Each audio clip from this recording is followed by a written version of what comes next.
here with Dr. Dave Webster, Principal Lecturer in Religion, Philosophy and Ethics here at the University of Gloucestershire, School of Humanities, I should say there. Nice to meet you, Dave. Right. Well, glad to be here in my office. In your own office. He's not here very often. That's yes. I think you can't see the camp bed. As well. So we're here today to talk a little bit about the use of social media in teaching the humanities as well. Now, Dave was one of the first, I think the first colleague in the School of Humanities, I think, to really see the pedagogical and scholarly potential of using social media when the rest of us were unconvinced or slightly left behind and needed to think about it a little while. Dave, when did you first start getting interested in social media for that purpose? Well, I was interested in it, I think, from the dawn of this millennium, if that doesn't sound too grand, but really only started seeing its educational potential in maybe 2004, 2005. I went to a conference in 2006 where I realised how far ahead some educators were and how far behind many others were. So I returned from that full of enthusiasm, having seen people like Professor Curtis Bont from Indiana and people to get really over the top with enthusiasm about social media. So we set up the RPE, the Religion, Philosophy and Ethics course blog in September 2006, and that still has a web presence now, and our archives go back. I can't believe it's in 2 years, 10 years of that blog. We'll have 10 years worth of archives. So yeah, about then we started using blogging platforms for supporting our students. But of course, in that period, since the 8 years since then, an awful lot has changed. Yeah, so it's not quite how it was then. Okay. What do you think are some of the differences between, say, the value of using Twitter, the value of using Facebook and blogs? They're all very, very different platforms. Some are more outward-looking than others. How would you say that works in an educational context? Well, I can certainly speak about how it works in our context. Of course. The blog was initially very interactive in that people made lots of comments and lots to say. And then as more immediate social media, like Facebook, reached its kind of ascendancy, students became much more used to commenting on there and using those much more interactive forums. And blog commenting for many people felt more clunky, more longhand, and lost some of its appeal. So in a way, when we set up a course Facebook group a couple of years afterwards, a few years afterwards, that which is about 4 years old now in 2014, so it started about 2010, that largely was in response to our students being on Facebook. So rather than having to come to us on the blog and comment, we went to where they were, which was on Facebook mostly. And the RP Facebook group, which is open publicly, but you have to be a member to comment or post things, really took off. And actually the Facebook group is where the activity happens, where students post things, where our graduates, our alumni, remain members. So almost all of our students who've been members of the group remain members of the group. So now there's like 400 members of the Facebook group. And our ex-students chat to our current students. Great. Many of our ex-students are now teachers, and they talk to our current students about whether that's an option for them, or there's lots of, and occasionally some of our potential students will talk to our current students and our ex-students. So it's a really interactive forum. So the Facebook groups had benefits. Twitter. And that's a terrific community, just to interrupt you, isn't it? There, you've built up your own community, and yet it's a safe one because everyone in that group has to be approved by you. They have to be a member. You moderate to an extent, yeah. So but everyone can see it. So there's a kind of mix of it being moderated, and we can all see it. Like people have asked, well, isn't that aren't you introducing an element of risk there? What about if people post offensive things? We do occasionally get people trying to join who aren't real humans, or they're not. They want to sell us cheap Ray-Bans, or those kind of things. But actually, although occasionally people might express views which are offensive to many members of the group. Sure. But I've very rarely had to step in, or any of the staff had to step in. It's almost entirely self-policing, where somebody posts something which is kind of borderline offensive. Others, I might get on there an hour later, by which time students have already been on and said, hold on a second, I'm not sure I like this. And actually, then they tend to be quite good at discussing those things. And they're quite sophisticated in knowing what is appropriate and isn't appropriate in semi-public online spaces. Some mentoring is sometimes required, but very little. And that's kind of been interesting to watch, because I think students were less confident with that when we first launched it, and that's become a kind of competency that they've taken on board. Well, that's interesting that they are sophisticated and to some extent professional users with a very a good sense of right and wrong, a very good sense of what's appropriate. I've always found that too with the comments I see on the student Facebook. Well, nice philosophy students, of course, they're clever. Oh, And they are humanities now. But the religion, philosophy, and ethics students tend to have a kind of a social justice thing, but that sometimes, of course, leads to them posting things which other students don't agree with. So they might post something and say, "Isn't this outrageous on a religious issue?" Other students will say, "No, it's not." And they get into a long discussion. And there's the discussion. And staff members often may stay out of it, or may say, "I think you ought to talk about this in this module next week when we meet." And they'll come to class. But what actually, rather than being an individual thing linked to individual modules, it has been really good about building identity and kind of discussion across the levels. Because often at university, certainly when in the olden days when I was there, the first years wouldn't talk to second years. Very much so, yes. They might know who they were. Yeah. But we now, they see each other on Facebook quite a lot. So when we have events, there's much more cross-level interaction, that's which then has an offline effect. So if we do have RPE-related day trips, or when we go over to Leicester for our Diwali trip and things like that, they already know, and they all get on the coach. They already know each other from Facebook. Oh, you're the one who's always banging on about this. So we can't really separate, listening to you speak now, the educational and the social, the caretaking side. It's all very much linked together, isn't it? There certainly is an element of that within that, and of course we make quite big use in RP of things like Twitter as well. Yeah. But that's a more emerging medium for educational use. I was going to ask you about Twitter.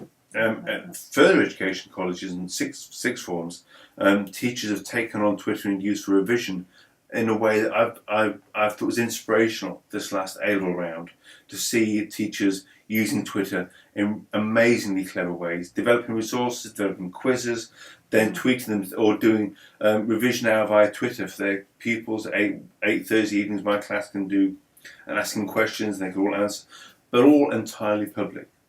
Which almost in a way, you might think, well, that's very unprotected. But actually the publicity gave it, the fact that everything could be seen by everybody, means that nothing's private, nothing's secret. There's that kind of suspicion some people have of things like Facebook, about, are my children, my teenagers being talked to by people in a way I can't see. That was almost, that glare of complete openness almost kind of got rid of some of that anxiety. So you were shining a plain light on it, and there were no. And everyone knew that everything was public. Knew it was public. Yes, so that sort of acted as a kind of a moderating effect in itself. That's really. So really we're kind of inspired by what I've seen really in schools and sixth forms and FE colleges, trying to make more use of Twitter, not just to kind of publicise what we do and for all those kind of marketing type stuff, but actually engaging with our current students. The way that I suppose is most interesting for students is when we take our annual field trip across humanities. We go to Cordoba in Spain. Is that we tweet live from the museums, and we tweet photographs live from the museums and the historic stuff, which is interesting for the students who've done the trip before. We've been there 6 times now. Some students who are now in employment can still go, I remember going there and talking to current students. Students who haven't yet been can look at it. But also students' families can follow us on Twitter for that week, and can say, oh look, there's Johnny did get there. I'm not sure. And he is visiting the museum. I wanted to just leave home as far, get home as far away. Of course, if students don't want to do photos. Well, we don't tweet photos from kind of after 6 p.m. No, okay, well, I'm glad to hear it as well. So it's not constant. When they're doing educational activities, of course. we can showcase that. Indeed. And it's quite nice for students to be able to look back on it. And that's why we have our Flickr site, we have our kind of photo gallery sites, where all our trips and things, they can look back and see what they've done. And also students who've gone into things like working education can then pull back pictures off Flickr site to their pupils and say, we're looking at, the example I used before, we're looking at Diwali. Here's a picture of me at the celebration when I was a student. Perfect, what's not to like? And we go next week, they can say to their group at sixth form or school or whatever. So I think we've tried to think about why we would have it there. So initially at first we weren't sure what to do with things like the blog, and as yet we still don't have a big presence on Instagram and Tumblr because they don't kind of suit our needs. Whereas I know that photography and illustration and advertising courses at the University in Gloucester, they use things like Instagram and Tumblr very heavily. Yeah. Because they're a visual medium where also, I think, professionally, you need to be very fluent in the use of those media. So I think it's, the visual language is more important. Absolutely. So there are so many different forms of social media. We've had to make a lot of decisions about which ones work for our students and which have got potential. And some we've tried, we've backed off, we haven't used because they haven't had engagement. No, that's fascinating. You mentioned the Flickr photo gallery. I wanted to just end by talking a little bit about blogging. Yes. You and I have had a conversation about whether where blogging is still useful. It's a fairly old form of social contact now, but it seems to me there's a couple of really key values of it. It's key importances, I suppose you might say. It's a repository. You can it's a place where you can put the Flickr photo album. We have an English literature essay competition, and there's an RPE essay competition, and so there's a special page on the blog, and we can direct interested people to the blog for the questions and the terms and conditions. But the blog posts are reflective, aren't they? I quite like writing them because you can think about a topic, you can ruminate a little bit, and you might not get you certainly won't get an instant hit. But I've often had people writing to me perhaps a year later saying that was a great post on John Martin and romantic painting that you put on your blog. So it's a reflective. I mean, it does allow for longer pieces. We often use our blog now as a signposting tool to many of our other resources, like video resources, now Twitter resources and Facebook. So we can branch out lots of different things from the blog. But we still occasionally have longer pieces. And when I look at the stats, because they're now having 8 years of archives on us, they're very surprising. It's not what you think, and that's kind of interesting. So I got my colleague, Dr Emily Ryle, in sport to write about philosophy of sport. Or what is a sport? How does a sport differ from a game? And that's the second highest post we've ever had. Really? That gets like 20 visitors a week now, even though it's 6 years ago that we posted it. Interesting. And it's just still doing that making those connections. Yeah, and mostly they're from America. They're American students at colleges researching this topic. And they keep finding it because it references all the key text, and it obviously is indexed by Google. It's obviously proved to be a really useful resource to them. Absolutely. So you never quite know what the audience is going to be for those things, but it does allow. We've started this year particularly allowing or encouraging students to blog for us. So when students go to events or visit things or take part in visits we organise, getting them to write short reports that we then post. And we I do think that also on English as well. I think we teach that on our more private blog platforms with our virtual learning environment, but we're encouraging students more now blog publicly about things that it's a good way of getting their writing up to scratch. Yes, indeed. Because they know that it's going to be public. And in fact, one of our graduates from RP now works for an organisation called TrueTube, which produces blog resources for teachers. Really? Yeah. So she blogs professionally. Fantastic. So it's not only something you might do for fun or to sharpen up your skills, but increasingly you can take those skills into the professional world. And so much that one student, her main activity now is writing complicated blog posts for an organisation. So that's kind of interesting. Congratulations, that's quite an achievement to you and your students to be able to have got so much more out of social media. And the fact that the blog isn't instant doesn't matter. It's a different type of communication. Well, we've got instant, we've got Twitter, we've got Facebook, we need room for that. Yeah. And it means, I think, for our students that yes, there is contact time. We have quite a lot of contact time here with students in terms of tutorials, lectures, seminars, all those things.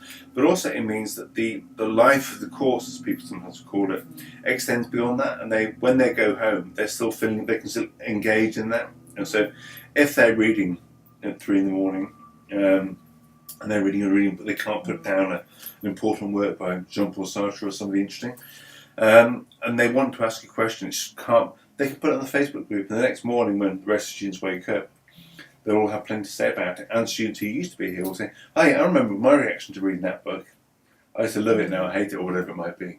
So it allows them that kind of connection that would have been much more difficult for them to have in the past, I think. Indeed. So it doesn't replace any of that. Yeah. All those things that I think were the core of the university experience, about being face-to-face, about being in a room arguing with people who don't agree with you and learning how to do that without falling out with people. And those things are really important and remain at the core of the experience. but we see these as enhancements, not as replacements. Indeed, absolutely, couldn't have put it better myself. Indeed, in fact, Thank it you. seems to me that there is I think the idea that many of us had of the classroom walls just flying away and just dissolving, so that the physical classroom just disappears into a much greater and a more profound sense of learning, that learning that goes on outside the classroom, beyond the seminar, beyond the traditional modes. That is really happening, and it's an exciting time, I think, to be working in higher education. So I will end there and thank Dr. Dave Webster for talking so fluently about social media and in more than 140 characters. Although I guess you can do that pretty well too. That's all I normally do. Oh, okay. Right. Thank you. Thank you.